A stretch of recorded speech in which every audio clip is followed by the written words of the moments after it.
पंडाल में बैठे मेरे भाई बहन, प्यारे बच्चों, महिलाओं, मंच पर बैठे सम्मानित साथीगण, आज यहाँ पर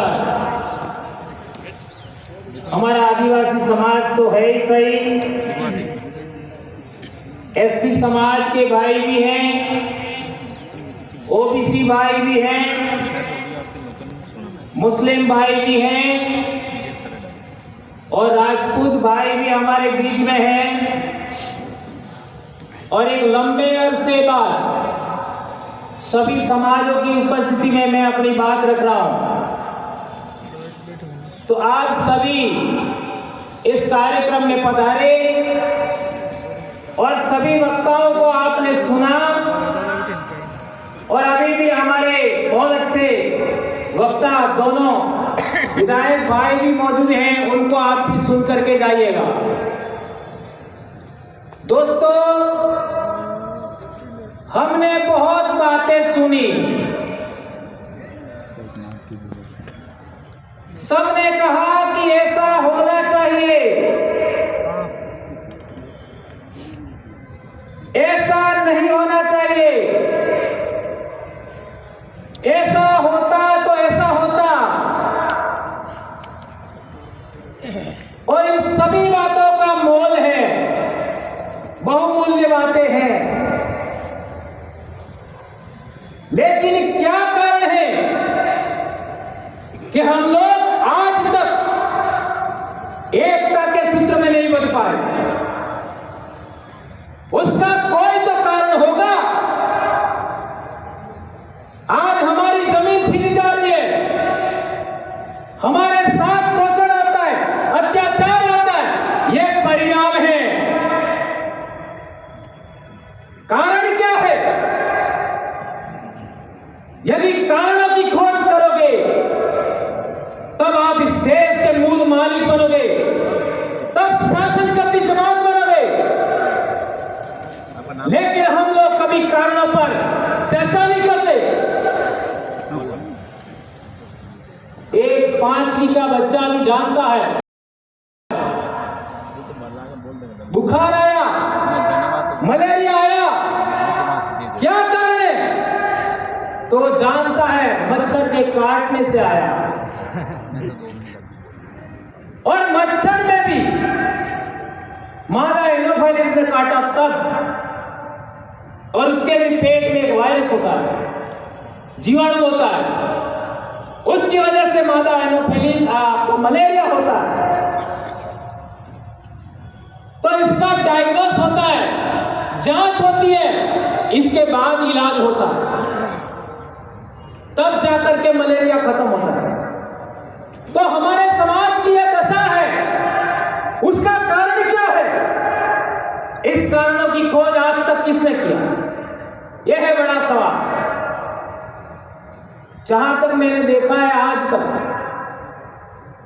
मैं भी 2002 से समाज में काम कर रहा हूं और इसी ग्राउंड में हम एक कार्यक्रम में आए थे 2001 में। तब हम नए नए नौकरी लगे थे और आज पहली बार यहां से बोल रहा डायरेक्ट से। लेकिन मैं कहना चाहता हूं, इतने लंबे अरसे 2002 से गिनोगे तो 22 साल हो गया, आज तक ना एससी के लोग आदिवासियों से जुड़ना चाहते हैं, न ओबीसी के लोग आदिवासियों से जुड़ना चाहते हैं। दूसरों की तो बात ही छोड़ दीजिए। जब भी चर्चा होती है आदिवासी का नाम लास्ट में आता है। यह आज भी आपने सुना होगा। क्या मैं सही कह रहा हूं? क्या आदिवासी लास्ट आदमी है? क्या इस देश में आदिवासी पहला आदमी है?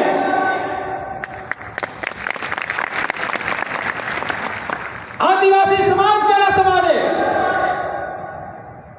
और सभी समाजों की समस्या का निराकरण करना है तो इसका इलाज भी आदिवासी के पास है।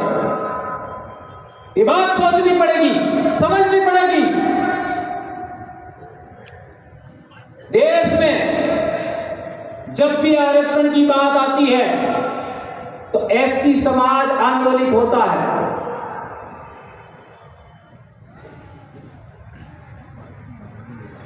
लेकिन अन्य समाज आंदोलित नहीं होती। अपेक्षा करो। और पिछले 10-12 साल के जनजागरण के बाद जब भी आरक्षण की बात आती है, एससी समाज के साथ आदिवासी भी आंदोलित होता है। और अभी पिछले कुछ एक सालों में ओबीसी समाज भी आरक्षण के लिए काम कर रहा है, आंदोलित हो रहा है। और मेरे भाई गुजर भाई ने बताया था, जाटों के बच्चे भी मारे गए, गुजरों के बच्चे मारे गए, मराठों के बच्चे मारे गए, पाटीदारों के भी बच्चे मारे गए। अर्थात ओबीसी समाज ने भी आरक्षण के लिए बलिदान दिया।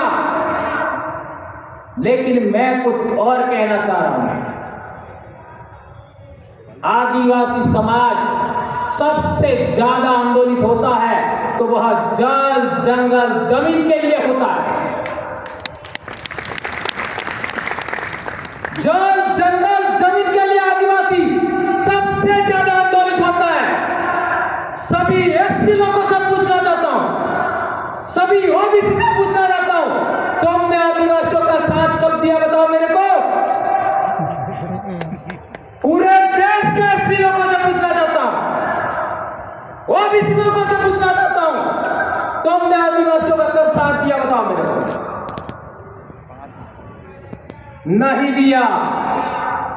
यह है कारण, हमारे बीच में अविश्वास की खाई है, वो इसी वजह से पार्टी नहीं जा रही है।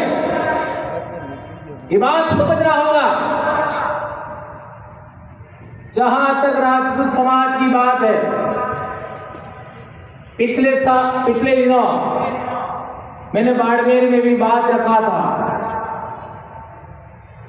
कि राजपूत समाज भी व्यापार नहीं कर पाता है, आदिवासी समाज भी व्यापार नहीं कर पाता है। उसका कारण